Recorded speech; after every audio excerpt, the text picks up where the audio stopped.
എബ്രായലേഖനം 3-ാം അധ്യായത്തിലെ 3-ാമത്തെ എപ്പിസോഡാണ് നമ്മൾ കേൾക്കുന്നത്. നിങ്ങൾ ദൈവത്തിന്റെ മന്ദിരമെന്നും ദൈവത്തിന്റെ ആത്മാവ് നിങ്ങൾ വസിക്കുന്നു എന്ന് നിങ്ങൾ അറിയുന്നില്ലേ? അപ്പൊ ദൈവാത്മാവ് വസിക്കുന്ന ഒരു മന്ദിരമാണ് പുതിയ നിയമസഭ. എഫേസ്യ ലേഖനം 2:19 വാക്യം വായിക്കാം. എഫേസ്യർ 2:19 മുതൽ. ഹല്ലേലൂയ. ആകയാൽ നിങ്ങൾ ഇനി അന്യന്മാരും പരദേശികളുമല്ല, വിശുദ്ധന്മാരുടെ സഹപൗരന്മാരും ദൈവത്തിന്റെ ഭവനക്കാരാണ് നമ്മൾ. ദൈവഭവനത്തിലെ അംഗങ്ങളാണ് നമ്മൾ. പിതാവും പുത്രനും പരിശുദ്ധാത്മാവും അടങ്ങുന്ന ദൈവഭവനത്തിലെ അംഗങ്ങളാണ് നമ്മൾ. ആത്മാവിനെ ആരാധിക്കാൻ പ്രമാണമില്ല. ആത്മാവിനെ ആരാധിക്കാൻ പ്രമാണമില്ല. ആത്മാവിൽ ദൈവത്തെ ആരാധിക്കണം. അതുപോലും മനസ്സിലാക്കാത്ത പാർഷന്മാരാണ് ഇന്ന് നമ്മുടെ പാർഷന്മാരായിട്ടിരിക്കുന്നത്. 1000, 2000, 3000 പേരെ കൂട്ടി വരുത്തി ഇവരെന്നാ പഠിപ്പിക്കണേ? എന്നിട്ട് വചനം പ്രസംഗിക്കുന്നതിനോട് പറയാ അത് ഡിലീറ്റ് ചെയ്ത് കളയാൻ. ഈ വലിയ വേദന തോന്നിയ സമയം. ഹല്ലേലൂയ. എതിരാളികൾ ഒത്തിരി ഉണ്ട് കേട്ടോ. എനിക്ക് എതിരാളികൾ ഒത്തിരി ഉണ്ട്. ദുരുപദേശം പറയുന്നവനെ പുതപ്പിച്ചു വിടുകയും സത്യവചനം പഥ്യവചനം പറയുന്നവനെ പരിഹസിക്കുകയും ചെയ്യുന്ന ശുശ്രൂഷകന്മാരെ നിങ്ങൾ മാനസാന്തരപ്പെട്ടേ മതിയാവും. ഹല്ലേലൂയ. സ്തോത്രം. എഫേസ്യർ 2:19 ആകയാൽ നാം നിങ്ങൾ ഇനി അന്യന്മാരും പരദേശികളുമല്ല, വിശുദ്ധന്മാരുടെ സഹോദരന്മാരും ദൈവത്തിന്റെ ഭവനക്കാരും അത്രേ. യേശുക്രിസ്തു തന്നെ മൂലക്കല്ലായിരിക്കെ നിങ്ങൾ അപ്പോസ്തലന്മാരും പ്രവാചകന്മാരുടെ അടിസ്ഥാനത്തിൽ പണിതിരിക്കുന്നു. കണ്ടോ, മൂലക്കല്ലാകുന്ന യേശുക്രിസ്തുവിനോട് ചേർത്ത് അപ്പോസ്തലന്മാരെ പ്രവാചകന്മാരെ സുവിശേഷന്മാർ ഇടയന്മാർ ഉപദേഷ്ടാക്കന്മാർ എന്ന ഉപദേശത്തിലൂടെ അവരെ പണിതെടുക്കുക. ആ അടിസ്ഥാന ഉപദേശപ്രകാരം പണിതുകൊണ്ടിരിക്കുക. അവരിൽ കെട്ടിടം മുഴുവൻ യുക്തമായി ചേർന്ന് കർത്താവിൽ വിശുദ്ധ മന്ദിരമായി വളരുന്നു. അവരിൽ നിങ്ങളെയും ദൈവത്തിൻ്റെ നിവാസമാകേണ്ടതിന് ആത്മാവിനാൽ ഒന്നിച്ച് പണിതു വരുന്നു. പരിശുദ്ധാത്മാവാണ് പണിയുന്നത്. വചനം പ്രസംഗിക്കാനാണ് ആത്മനിയോഗത്താൽ. ആത്മാവ് ഉപദേശിക്കുന്ന വചനങ്ങളിലൂടെ ആത്മനിയോഗത്താൽ ശുശ്രൂഷന്മാർ വചനം പറയുമ്പോൾ ആത്മാവ് അത് വിശ്വസിക്കുന്നവരെ ആത്മാവ് പണിയും. വിശ്വസിക്കാത്തവരെ പണിയത്തില്ല. പ്യുവർ വചനം, മായമില്ലാത്ത പാല് കേട്ട് വിശ്വസിച്ച് വരുന്നവരെ ആത്മാവ് പണിയും. എന്തിനു പണിയുന്നത്? ദൈവാത്മാവ് വസിക്കുന്ന ഒരു മന്ദിരമായി പണിയും. നിങ്ങൾ ദൈവത്തിന്റെ മന്ദിരമെന്നും ദൈവത്തിന്റെ ആത്മാവ് വസിക്കുന്നു നിങ്ങൾ അറിയുന്നില്ലയോ? പണ്ട് ഞാനൊരു ദൂത് പറഞ്ഞു, ഡോണ്ട് ടച്ച് യുവർ ബോഡി. എല്ലാവരും അന്തിച്ചിരിക്കുക. വൈ? യുവർ ബോഡി, നിങ്ങളുടെ ശരീരം ദൈവത്തിന്റെ മന്ദിരം. നിങ്ങളുടെ ശരീരം ദൈവത്തിന്റെ മന്ദിരമാണ്. You are the temple of God. നിങ്ങളുടെ ശരീരം ദൈവത്തിന്റെ മന്ദിരം. ദൈവത്തിന്റെ മന്ദിരത്തെ നിങ്ങൾ അലങ്കരിക്കണ്ട. നിങ്ങൾ കരിവാരി തേച്ചും നിങ്ങൾ ലിപ്സ്റ്റിക് അടിച്ചും നിങ്ങൾ നഖത്തിലും അതുകൂടെയൊക്കെ ഇട്ട് ദൈവത്തിന്റെ മന്ദിരമാകുന്ന വിശ്വാസികളെ നിങ്ങളെ അലങ്കരിക്കരുത്. നിങ്ങൾ മാലയിട്ടും മോതിരമിട്ടും കമ്മലിട്ടും അങ്ങനെ ഭൗതികമായി ലോക മനുഷ്യർ ചെയ്യുന്നത് പോലെ നിങ്ങൾ ചെയ്യരുത്. ഇന്നത്തെ പാസ്റ്റർമാർക്കൊരു സ്വഭാവമുണ്ട്. അവരുടെ ഭാര്യമാരെ മാലയിടാൻ സമ്മതിക്കത്തില്ല. മാലയും വലയും കമ്മലും ഇട്ട് വരുന്നവരെ പപ്പടം പഴം പായസം കൂട്ടി തീറ്റിച്ച് അവരുടെ സ്വത്രാഴ്ച മേടിച്ചിട്ട് വിട്ടേ വിടത്തുള്ളൂ. വിശുദ്ധ ഉപദേശം പറയത്തില്ല. നിങ്ങൾ ദൈവത്തിന്റെ മന്ദിരമാണെന്നേ. എനിക്കാരെയും പേടിക്കേണ്ട കാര്യമൊന്നുമില്ല. ഞാൻ ഉള്ളതുപോലെ തുറന്നു പറയുക. കേട്ടനുസരിക്കുന്നവർക്ക് അനുസരിക്കാം. നിങ്ങൾ ദൈവത്തിന്റെ മന്ദിരം. U are the temple of God. ദൈവത്തിന്റെ മന്ദിരത്തെ അലങ്കരിക്കേണ്ടത് ദൈവമാണ്, നിങ്ങളല്ല. Stop it. നിങ്ങളുടെ അലങ്കാരങ്ങളെല്ലാം നിർത്തുക. നിങ്ങളുടെ മോഡിഫിക്കേഷൻ എല്ലാം നിർത്തുക. വിശ്വാസികൾ എന്തൊക്കെ ചെയ്യുന്ന ഇന്ന്? ഹല്ലേലൂയ. സൗന്ദര്യവർദ്ധനവിന് വേണ്ടി മാലയും വലയും കമ്മലും പിന്നെ കരിയും അതും ഇതൊക്കെ വാരി തേച്ച് ഒരു കോലത്തിൽ എന്നിട്ട് പാട്ടും പാടിക്കൊണ്ടിരിക്കുക. എൻ്റെ പ്രിയൻ വാനിൽ വരാറായി. വാനി വരാറായി, ശരിയാ. വരും. യോഗ്യതയുള്ളൊരു പോകും, അല്ലാത്തതിലൂടെ കിടക്കും. നിങ്ങൾക്ക് വേണ്ടി ഒരു ദൂത് എസ്പെഷ്യലി എനിക്ക് ദൈവം തന്നിട്ടുണ്ട് പറയാൻ. കർത്താവ് വന്ന് സഭയെടുത്ത് പോയാൽ, മണവാളം വന്ന് മണവാട്ടി സഭയെ ചേർത്ത് പോയാൽ നിങ്ങൾക്ക് വേണ്ടി വേറൊരു കർത്താവ് വരുന്നുണ്ട്. അത്ര സുഖമായിരിക്കത്തില്ല ജീവിതം. അവിടെ പറഞ്ഞേക്കാം. ഹല്ലേലൂയ. സ്തോത്രം ദൈവമേ, സ്തോത്രം. മഹത്വം കർത്താവേ. നിങ്ങൾ ദൈവത്തിന്റെ മന്ദിരമാണ്. നിങ്ങൾ ദൈവത്തിന്റെ മന്ദിരമാണ്. ദൈവാത്മാവ് വസിക്കുന്ന ഒരു മന്ദിരമാണ്. ആ മന്ദിരത്തെ അലങ്കരിക്കേണ്ടത് കൃപകളും വരങ്ങളാലാണ്. ക്രിസ്തുവിൻ്റെ സ്വഭാവം കൊണ്ടും ക്രിസ്തുവിൻ്റെ മനസ്സുകൊണ്ടും അവരുടെ ദിവ്യ സ്വഭാവം കൊണ്ട് അത് അലങ്കരിക്കണം. അത് കർത്താവാ ചെയ്യേണ്ടത്. കൃപാവരങ്ങളാണ് അലങ്കാരം. ആത്മഫലങ്ങളാലും വരങ്ങളാലുമുള്ള ആത്മീയ അലങ്കാരമാണ് നമ്മൾ ചെയ്യേണ്ടത്. നമ്മൾ ഈ ലോകക്കാർ ചെയ്യുന്ന പോലെ ചെയ്യല്ലേ ദൈവത്തെ ഓർത്ത്. ഇത് പറയാനൊന്നും പാസ്റ്റർമാരില്ലെന്ന് ഞാൻ പറഞ്ഞല്ലോ. അവരുടെ സഭയിൽ വരുന്നവർ ഏത് കോലത്തിൽ വന്നാലും അവർക്ക് കുഴപ്പമില്ല. ഭാര്യയ്ക്ക് ഇടാൻ പറ്റത്തില്ല. അപ്പോഴാണ് ഒരു പാസ്റ്റർ, എൻ്റെ ഒരു കൂട്ടുകാരൻ പാസ്റ്റർ, നീ ഭാര്യയ്ക്കും മേടിച്ചു കൊടുക്കൂറേ, ഒരു 10-15 പവൻ അവക്കും മേടിച്ചു കൊടുക്കും. വളയും മാലയും താലിയും മൂക്കുത്തിയും നാക്കുത്തിയും കാക്കുത്തിയും എല്ലാം മേടിച്ചു കൊടുക്കും. അവരിടട്ടെ. എന്താ പുള്ളി വിശുദ്ധനാണെന്ന് കാണിക്കാനാ. അവിടെ വരുന്നവരോ ഏത് കോലത്തിലും വന്നു, ഒരു കുഴപ്പമില്ല. രക്ഷിക്കപ്പെടാതെ വരുന്നവർ, വചനം കേൾക്കാതെ വരുന്നവർ, ആദ്യമായിട്ടൊക്കെ വരുന്നവർ ഇട്ടുകൊണ്ട് വരുമ്പോൾ നമ്മളപ്പോൾ ഊരാനൊന്നും പറയണ്ട. നമ്മൾ വചനം പ്രസംഗിച്ച് അവരെ കേൾപ്പിച്ച് ഈ ക്രിസ്തുവിൻ്റെ വചനത്തിൻ്റെ കേൾവി അവരുടെ ഉള്ളിലോട്ട് ചെന്ന് കഴിയുമ്പോൾ നമ്മൾ ക്രിസ്തുവിൻ്റെ ഭാവം വേണം, ക്രിസ്തുവിൻ്റെ മനസ്സ് വേണം, അവരുടെ ദിവ്യ സ്വഭാവത്തിന് കൂട്ടാളികളായി തീരണം, തൻ്റെ പുത്രൻ്റെ സ്വരൂപത്തോട് അനുരൂപരാകണം. അതിനുവേണ്ടിയ ദൈവം നമ്മെ വിളിച്ചിരിക്കുന്നതൊക്കെ പറഞ്ഞ് ഉപദേശം കൊണ്ട് അവരെ പോഷിപ്പിച്ച് വചനത്താലുള്ള പോഷണം അവരുടെ ഹൃദയങ്ങളിലേക്ക് സ്പ്രെഡ് ചെയ്ത് കൊടുത്ത് ആ വചനങ്ങൾ അവർ കേട്ടനുസരിച്ച് ജീവിച്ചു കഴിയുമ്പോൾ അവരത് താനെ മാറ്റും. ഊരി മാറ്റാൻ ശ്രമിക്കണ്ട. അങ്ങനെ മാറ്റിയില്ലെങ്കിൽ ചിന്തിച്ചോ, അവര് സ്വത്രം ആരുടെ കൂട്ടരാ? മോശയുടെ ചെറുക്കൻ്റെ പേരെന്താ? ഹോശേയ പ്രവചനം പുസ്തകം എടുക്കാം. ഹോശേയ പ്രവചനം, പഴയ നിയമത്തിലെ ഹോശേയ പ്രവചനം. എഫ്രൈമിൻ്റെ ഗുണങ്ങൾ എന്തൊക്കെയാ? എൻ്റെ മുന്നേ പുറത്ത് പറയാതിരിക്കാന്നില്ല. എഫ്രൈമിനെ കുറിച്ച് പുസ്തകം പറയുന്നത് കേട്ടാൽ നമ്മൾ അന്തം വിട്ടുപോകും. എഫ്രൈം ദൈവത്തിന്റെ പൊന്നോമന പുത്രനൊക്കെയാ പറയുന്നത്, പക്ഷേ അവൻ ഗുണമില്ലാത്തവനായിപ്പോയി. സ്തോത്രം. എഫ്രൈം പാപപരിഹാരത്തിനായി അനേകം യാഗങ്ങളെ ഉണ്ടാക്കിയത് കൊണ്ട് യാഗപീഠങ്ങൾ തന്നെ പാപഹേതുവായി തീർന്നു. എഫ്രൈം ആരാണ്? യാഗപീഠം, പാപപരിഹാരത്തിന് അനേക യാഗപീഠങ്ങളെ ഉണ്ടാക്കിയത് കൊണ്ട് അവന്റെ യാഗപീഠം തന്നെ പാപമായി തീർന്നു. ദൈവമക്കളെ, എഫ്രൈമിനെ കുറിച്ചൊരു വ്യക്തമായ ചിത്രം ഞാൻ നിങ്ങൾക്ക് തരാം. സ്തോത്രം. 861 പേജ്. Hallelujah, hallelujah. നമുക്ക് വചനം കൊണ്ട് വേണം നമ്മൾ പഠിക്കാൻ. എഫ്രൈം മറിച്ചിടാത്ത ദോശ 7:8. എഫ്രൈം ബുദ്ധിയില്ലാത്ത പൊട്ടപ്രാവ് 7:11. എഫ്രൈം പുഴുക്കൊത്തു പിടിച്ചവൻ ഹോശേയ 9:16. എല്ലാം ഹോശേയ പ്രവചനത്തിലാണ് കേട്ടോ. അനേക പീഠങ്ങളെ ഉണ്ടാക്കിയത് കൊണ്ട് ആ പാപപീഠങ്ങൾ മുഴുവൻ, ആ യാഗപീഠങ്ങളെ ഉണ്ടാക്കിയത് കൊണ്ട് യാഗപീഠം മുഴുവൻ എന്തായി? പാപഹേതുവായി തീർന്നു. 8:11. എഫ്രൈം ഗുണമില്ലാത്തവനായി മാറി. മറിച്ചിടാത്ത ദോശ ഒരു ഭാഗം വെന്തു, അതുവരെ വന്നിട്ടില്ല. ഇന്നത്തെ പെന്തക്കോസ്തുകാർക്ക് ചിത്രം. ഒരു മാനസാന്തരം ഉണ്ടായി, ഒരു ഭാഗത്ത് മാനസാന്തരം ഉണ്ട്, ഒരു ഭാഗത്ത് മാനസാന്തരം ഇല്ല. വിശുദ്ധിയും വേർപാടും നമുക്കുണ്ടാകണം. നമ്മുടെ ശരീരത്തെ നമ്മളല്ല അലങ്കരിക്കേണ്ടത്, ദൈവമാണ്. ദാസന്മാരുടെ ഭാര്യമാർ എനിക്കറിയാം, കമ്മലും മാലയും താലിയും ഒക്കെ ഇട്ട് കഴുത്തിൽ ഒരു 10 പോത്തിനെ കെട്ടാനുള്ള കയറും കെട്ടി നടക്കുന്ന പാർശ്വ ഭാര്യമാരെ എനിക്കറിയാം. എന്തിനാ ഇത്? ഹല്ലേലൂയ. എറണാകുളത്ത് ഏറ്റവും വലിയൊരു മെഗാ ചർച്ചുണ്ട്. ആ ചർച്ചില് leadership, praise and worship, leadership അങ്ങനെ ഒരു സത്യ പുസ്തകത്തിനില്ല. സ്തോത്രം പറഞ്ഞ് ആത്മാവിൽ ആരാധിച്ചിട്ട് അതിനും പ്രസംഗിക്കുക. നമ്മൾ ഉണ്ടാക്കിയെടുത്തിരിക്കുക. ഞാൻ പറഞ്ഞില്ലേ, ദൈവസഭയെ നമ്മൾ നവീകരിക്കാൻ പോകണ്ട, ദൈവസഭയെ നമ്മൾ മോഡിഫൈ ചെയ്യണ്ട. ദൈവസഭയെ മോഡിഫൈ ചെയ്ത ഒരുത്തനുണ്ട്, ദൈവസഭയുടെ ഉടയൻ ഒരുത്തനുണ്ട്, ദൈവസഭയുടെ കാര്യകാരണ സഹിതം കാര്യങ്ങൾ ചെയ്യാൻ പ്രാപ്തിയുള്ള ഒരാളുണ്ട് ഇവിടെ. അത് ചെയ്തോളും. നമ്മുടെ ഇറക്കൊന്നും അങ്ങോട്ട് ഇറക്കണ്ട.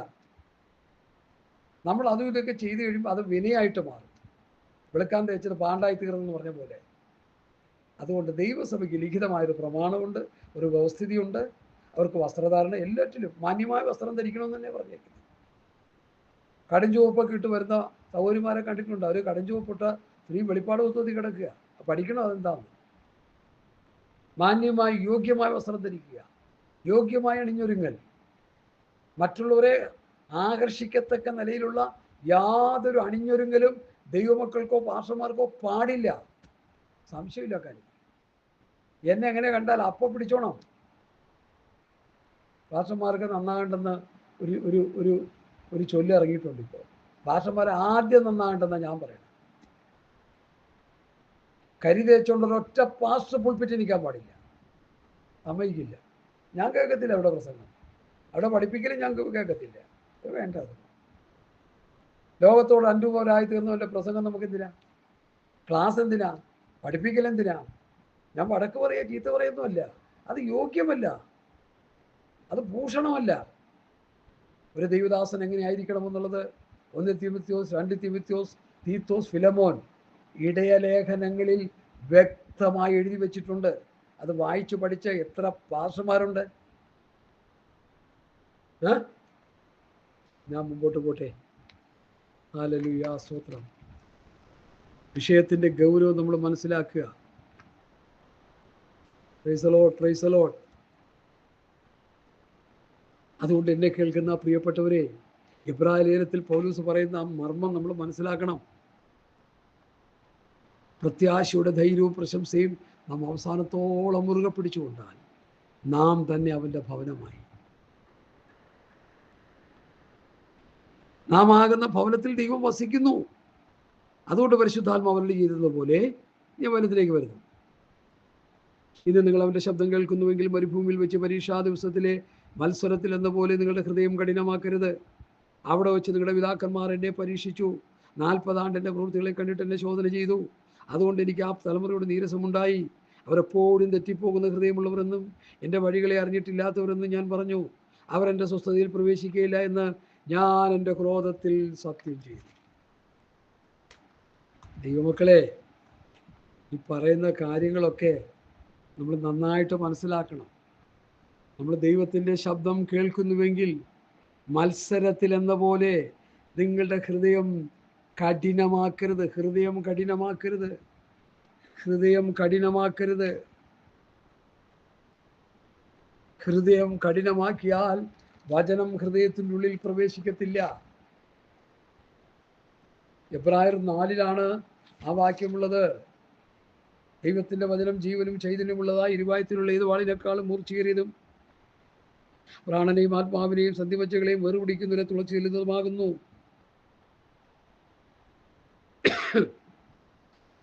തുളച്ചു ചെല്ലുന്നതും ഹൃദയത്തിലെ ചിന്തനകളെയും ഭാവങ്ങളെയും വിവേചിക്കുന്നതും. ഈ വചനം ഉള്ളിൽ കയറി വിവേചിച്ച്, വചനം ഉള്ളിൽ കയറി രൂപാന്തരപ്പെടുത്തി, രൂപാന്തരം തന്ന് ഈ വചനം നമ്മളെ ശുദ്ധീകരിച്ച് നമ്മളെ അനുസരണത്തിലേക്കും ദൈവകൃപയിലേക്കും നടത്തുന്നു. വചനം നമ്മളെ ശുദ്ധീകരിക്കുന്നത്, വചനമാണ് നമ്മളെ നിലനിർത്തുന്നത്. 20:32 വായിച്ചേ. പ്രവൃത്തി 20:32 പൗലോസ് പറഞ്ഞിരിക്കുന്ന ഒരു മർമ്മം. നമ്മൾ വചനത്തിൽ നിലനിൽക്കണം. നിങ്ങൾ എൻ്റെ വചനത്തിൽ നിലനിൽക്കുന്നുവെങ്കിൽ വാസ്തവത്തിൽ നിങ്ങൾ എൻ്റെ ശിഷ്യന്മാരായി. കർത്താവ് യഹൂദന്മാരോട് പറഞ്ഞതാ. എന്നാൽ ഇവിടെ എന്താ എഴുതിയിരിക്കുന്നത്? 20:32 നിങ്ങൾക്ക് ആത്മീയവർദ്ധന വരുത്തുവാനും സകല വിശുദ്ധന്മാരോടുകൂടി അവകാശം തരാൻ കഴിയുന്ന ദൈവത്തിലും അവൻ്റെ കൃപയുടെ വചനത്തിലും ഞാനിപ്പോൾ നിങ്ങളെ പരമേൽപ്പിക്കുന്നു. അപ്പൊ കൃപയുടെ വചനത്തിൽ പരമേൽപ്പിച്ചിരിക്കുക. വചനത്തിന്റെ വ്യവസ്ഥയിൽ നിന്നോണം, വചനത്തിൽ നിൽക്കണം. വചനം വിട്ട് അങ്ങോട്ടും ഇങ്ങോട്ടും പോകരുത്. നമുക്ക് തോന്നിയ പോലെയൊക്കെ എടുത്ത് കുറെ പ്രസംഗിച്ച് നമുക്ക് തോന്നിയ പോലെയൊക്കെ കുറെ ചെയ്തു കൂട്ടിയാലൊന്നും അക്കരെ ചെല്ലത്തില്ല. നിങ്ങൾക്ക് ആത്മീയവർദ്ധന വരുത്തുവാൻ വചനത്തിലൂടെ ആത്മീയവർദ്ധനവ്, സകല വിശുദ്ധന്മാരോടുകൂടി അവകാശം തരാൻ കഴിയുന്ന ദൈവത്തിലും അവൻ്റെ കൃപയുടെ വചനത്തിലും ഞാനിപ്പോൾ നിങ്ങളെ ഫലമേൽപ്പിക്കുന്നു. അപ്പോൾ പുതിയ നിയമസഭയെ ദൈവസഭയുടെ അതിശ്രേഷ്ഠ അപ്പോസ്തലൻ പിതാവാം ദൈവത്താലും യേശുക്രിസ്തുവിനാലും അപ്പോസ്തലനായി നിയമിക്കപ്പെട്ടവൻ. ഗലാത്യർ 1:1. ആ പൗലോസ് വചനത്തിലാണ് സഭയെ നിലനിർത്തിയിരിക്കുന്നത്. ഹല്ലേലൂയ. വചനത്തിൽ നിലനിൽക്കണം. അതുകൊണ്ടാണ് യോഹന്നാൻ പറഞ്ഞത്, ക്രിസ്തുവിൻ്റെ ഉപദേശത്തിൽ നിലനിൽക്കാതെ അതിർവിട്ട് പോകുന്ന ഒരുത്തരും ദൈവമില്ല. ക്രിസ്തുവിൻ്റെ ഉപദേശ സത്യങ്ങളിൽ നിലനിൽക്കണം. രക്ഷയ്ക്കായി വളരുവാൻ പ്രാപ്തമായ വചനമാണ് പുതിയ നിയമോപദേശം.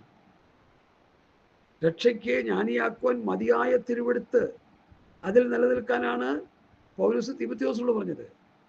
എല്ലാ വചനങ്ങളും വിശ്വാസം യോഗ്യമാണ്.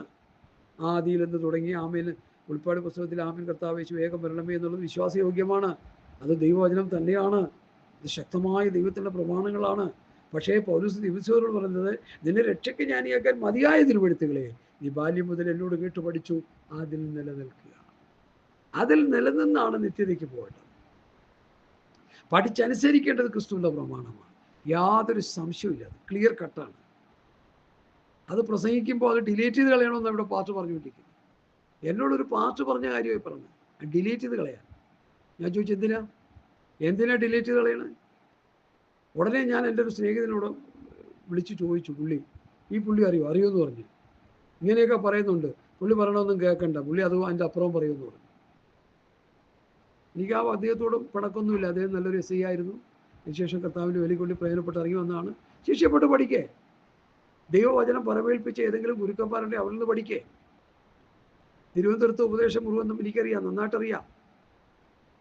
ഞാൻ തിരുവനന്തപുരംകാരനാണെന്നേ, എൻ്റെ അപ്പൻ തിരുവനന്തപുരംകാരനാണെന്നേ, ഞാൻ തിരുവനന്തപുരത്ത് ജനിച്ച് വളർന്നവനാണെന്നേ. എൻ്റെ നേറ്റീവ് പ്ലേസ് ഏലിയാവൂരാണ്, എലിയാവൂർ. നേറ്റീവ് പ്ലേസ് എൻ്റെ ഫാദർ പട്ടാളത്തിൽ ഇരുന്നപ്പോൾ സിമിലയിലാണ്. പക്ഷെ അവിടെ നിന്ന് കുഞ്ഞായ സമയത്ത് എന്നെ അവിടെ കൊണ്ടുവന്ന് എലിയാവില്ല. അവിടെയാണ് ഞാൻ വളർന്നത്. നെടുമങ്ങാടാണ് എൻ്റെ സ്വന്തം നാട്. വർഷങ്ങളോട് അവിടെ താമസിച്ചു. അവിടെയുള്ള പാസ്റ്റർമാരെ ഉപദേശിമാരെയൊക്കെ ഒട്ടുമുക്കാലും എനിക്കറിയാം. അനുഗ്രഹീതനായൊരു ദേവദാസനുണ്ടായിരുന്നു, പാസ്റ്റർ ലൂക്കോസ്. അദ്ദേഹം മരിച്ചുപോയി. ഇതുപോലെ ദൈവവചനം പഠിപ്പിക്കാൻ കരുത്തുറ്റൊരു ദേവദാസൻ. അവിടെ തലമുറ വന്നപ്പോൾ എല്ലാം പോയി, എല്ലാം നാശത്തിലേക്ക് പോയി. അവർക്ക് ഈ പത്യോപദേശം ഒന്നും വേണ്ട. ഹല്ലേലൂയ. അതുകൊണ്ട് എന്നെ കേൾക്കുന്ന പ്രിയപ്പെട്ടവരെ, അപകടകരമായൊരു അവസ്ഥയിലാണ് നമ്മൾ പോയിക്കൊണ്ടിരിക്കുന്നത്. നമ്മൾ ദൈവവചനം വായിച്ച് പഠിച്ചനുസരിച്ച് ജീവിക്കണം. ഹല്ലേലൂയ. ദൈവശബ്ദം ഇന്ന് കേൾക്കുന്നെങ്കിൽ മരുഭൂമിയിൽ വെച്ച് പരീക്ഷാ ദിവസത്തിലെ മത്സരത്തിൽ എന്ന പോലെ നിങ്ങളുടെ ഹൃദയം കഠിനമാക്കരുത്. കഠിനമാക്കിയാൽ എന്ത് സംഭവിക്കും? കഠിനമായാൽ? ഹൃദയം കഠിനപ്പെട്ടാൽ എന്ത് സംഭവിക്കും? വചനത്തെ പുറംകാലം കൊണ്ട് തള്ളിക്കളയും. ഫറവോന്റെ ഹൃദയത്തെ കഠിനപ്പെടുത്തി ദൈവം. കഠിനപ്പെടുത്തിയതിൻ്റെ കാരണം എന്താ? നശിപ്പിച്ച് കളയാൻ വേണ്ടി. അതുകൊണ്ട് നമ്മുടെ ഹൃദയം കഠിനപ്പെടരുത്. ഓരോ ദിവസവും വചനം കേൾക്കുമ്പോൾ വിനയപ്പെടണം. ഇതെൻ്റെ ആത്മരക്ഷയ്ക്ക് വേണ്ടിയുള്ള വചനമാണെന്ന് കണ്ട് വിനയപ്പെട്ട് ക്രിസ്തുവിൻ്റെ സ്വഭാവം, ക്രിസ്തുവിൻ്റെ മനസ്സും ക്രിസ്തുവിൻ്റെ ഭാവവും നമ്മളിൽ ഉണ്ടാകണം. 3 കാര്യങ്ങൾ. ഇതുണ്ടാകാതെ സ്വർഗരാജ്യത്തിൻ്റെ പടിവാതിൽ കാണാൻ ആർക്കും കഴിയില്ല പ്രിയമുള്ളവരെ. തൻ്റെ പുത്രൻ്റെ സ്വരൂപത്തോട് അനുരൂപരാകണമെങ്കിൽ തൻ്റെ പുത്രൻ്റെ സ്വഭാവം നമുക്ക് വരണം, മനസ്സ് നമുക്ക് വരണം.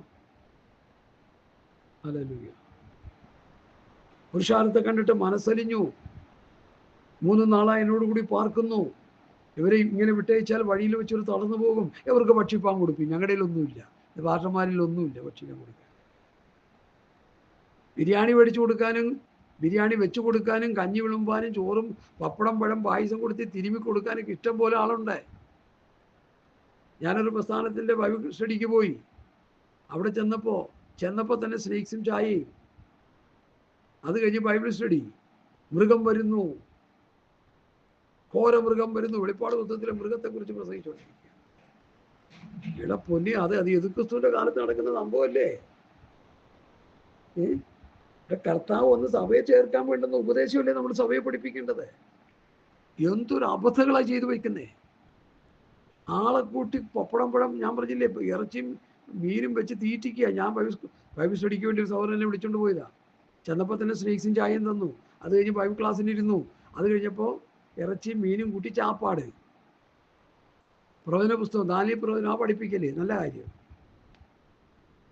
ദാനിയേൽ പ്രവചനത്തിൽ നിന്ന് നമ്മൾ സുവിശേഷം പഠിപ്പിക്കാൻ പറ്റും നമുക്ക്. സുവിശേഷം എന്ന് പറഞ്ഞാൽ കർത്താവിൻ്റെ വരവ്. ആ പ്രവചന പുസ്തകങ്ങളെടുത്ത് അടുക്കി വെച്ച് പ്രവചനം പഠിപ്പിച്ച് അവസാനം കർത്താവിൻ്റെ വരവിൻ്റെ ഒരുക്കത്തിലേക്ക് ജനത്തെ നയിക്കണം. മണവാളം വരുമ്പോൾ മണവാട്ടി ഒരുങ്ങാതെ ഒരു ചീലയായിട്ട് നടന്നാൽ കല്യാണം നടക്കുമോ?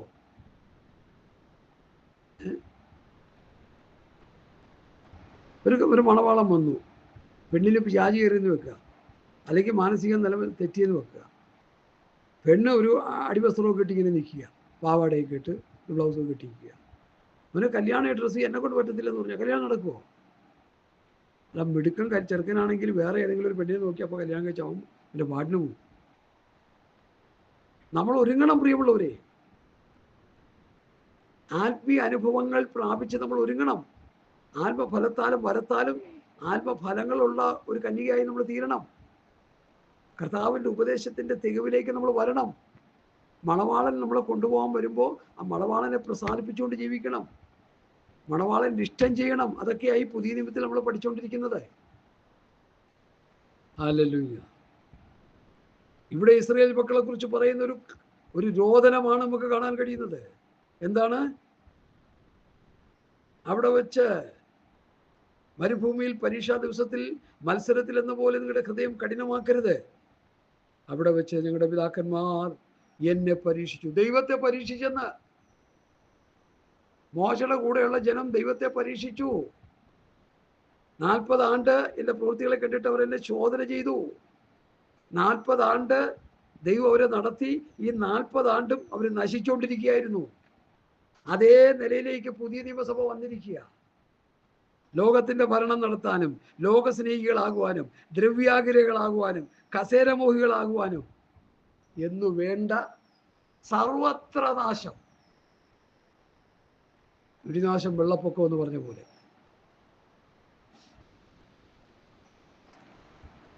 നല്ലൊരു അടിത്തറയാണ് നമുക്ക് ദൈവസഭയ്ക്ക് ഇട്ടു തന്നിരിക്കുന്നത്.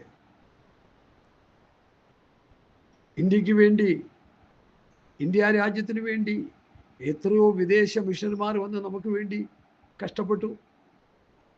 ഭരണഘടനാ നിർമ്മാണത്തിന് പിൻപും രാജ്യത്തിൻ്റെ അഭിവൃദ്ധിക്ക് വേണ്ടി നിസ്തുല്യമായ സേവനം നൽകിയ എത്രയോ ക്രിസ്തീയ മിഷണറിമാരുണ്ട്.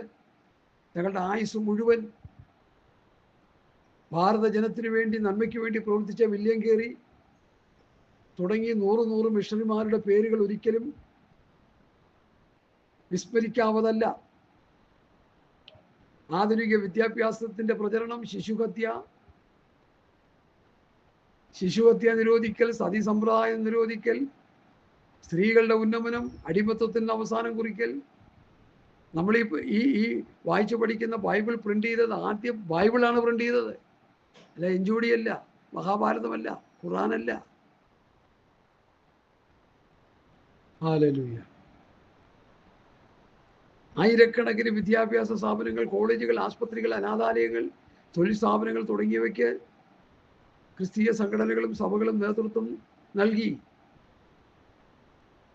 ഒരു ജാതിക്കോ മതത്തിനോ സ്ഥാനം നൽകാതെ മനുഷ്യനെ മനുഷ്യനായി കണ്ട് എല്ലാവരുടെയും ആത്മീക ഉന്നമനത്തിന് വേണ്ടി, സാമൂഹികവും ആത്മീകവും ഭൗതികമായ ഉന്നമനത്തിന് വേണ്ടി പ്രവർത്തിച്ച മിഷണറിമാരെ നമുക്ക് മറക്കാൻ പറ്റുമോ?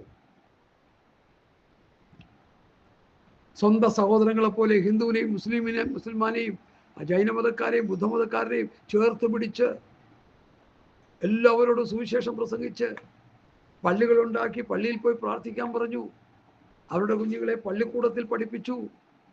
രോഗികളാകുമ്പോൾ മരുന്ന് കൊടുക്കാൻ നഴ്സുമാരെ അവർ കൊണ്ടുവന്നു, മരുന്ന് അവർ കൊണ്ടുവന്നു, ഹോസ്പിറ്റൽ അവർ പണിതു.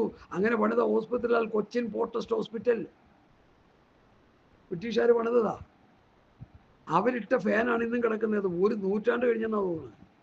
ആ ഫാനിൻ്റെ അടുത്ത് നിന്ന് അടിച്ചെന്തിന് നമ്മൾ പറന്നു പോകും. അത്ര നല്ല ശക്തിയുള്ള ഫാനുകൾ. ഇവിടെ 6 വർഷം കഴിയുമ്പോൾ ഫാൻ മാറ്റണം. ഇവിടെ കുട്ടിച്ചോറാക്കി മുഴുവൻ. നമ്മൾ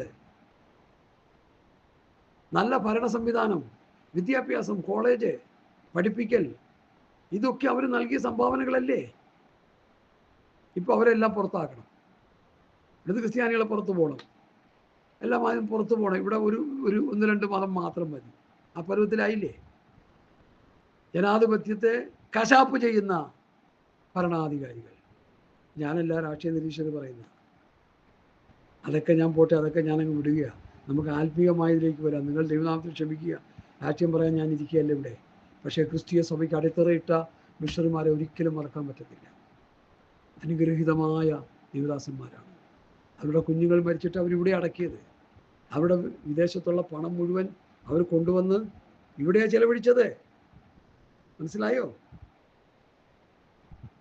ബില്യങ്കേരുടെ സ്വത്ത് മുഴുവൻ വിറ്റുകൊണ്ടുവന്ന് ഇന്ത്യ രാജ്യത്തിന് വേണ്ടി ചെലവഴിച്ചു. കൊക്കു സാഹിബിന്റെ സ്വത്ത് വിറ്റുകൊണ്ടുവന്ന് ഇന്ത്യക്ക് വേണ്ടി ചെലവഴിച്ചു. അനേകം മിഷണറിമാർ അവരുടെ സമ്പത്ത് വിറ്റ് ഇന്ത്യക്ക് വേണ്ടി ചെലവഴിച്ചു. ഇവിടെ നമ്മളെ അക്ഷരം പഠിപ്പിച്ചു, അക്ഷരം എഴുതിപ്പിച്ചു, അക്ഷരം വായിക്കാൻ പഠിപ്പിച്ചു. പഠിച്ചിട്ട് അറിവ് ഇട്ട് കഴിഞ്ഞപ്പോൾ ഗെറ്റ് ഔട്ട്, ക്രിസ്ത്യാനികളെല്ലാം പൊക്കോളം വിടുന്നു. ഇങ്ങനെയുണ്ട് തലമുറ നീണ്ടു നയിക്കുന്നതിന് പുസ്തകം. ഇത് തന്നെ ആത്മീയ കോളത്തിൽ സംഭവിച്ചിരിക്കുന്നവർ. കർത്താവ് അപ്പോസ്തലന്മാർ പഠിപ്പിച്ച ഉപദേശം, പിതാക്കന്മാരായ വിശുദ്ധന്മാരായ ഒരു നല്ല നിര ഇവിടെ ഉണ്ടായിരുന്നു. കെ ബ്രാൻഡ് സാറിൻ്റെ കാലത്തും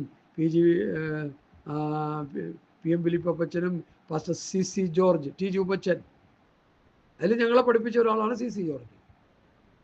പിതാക്കന്മാർ നല്ലൊരു അടിസ്ഥാനമിട്ട് സഭ നടത്തിക്കൊണ്ടിരുന്ന ഒരു സംസ്ഥാനമാണ് കേരളം. അതുകൊണ്ടായിരിക്കാം ദൈവത്തിൻ്റെ നാടെന്നതിന് പേര് കിട്ടിയെന്ന് ഞാൻ വിശ്വസിക്കുക. എനിക്കറിയില്ല അതിനെക്കുറിച്ച്.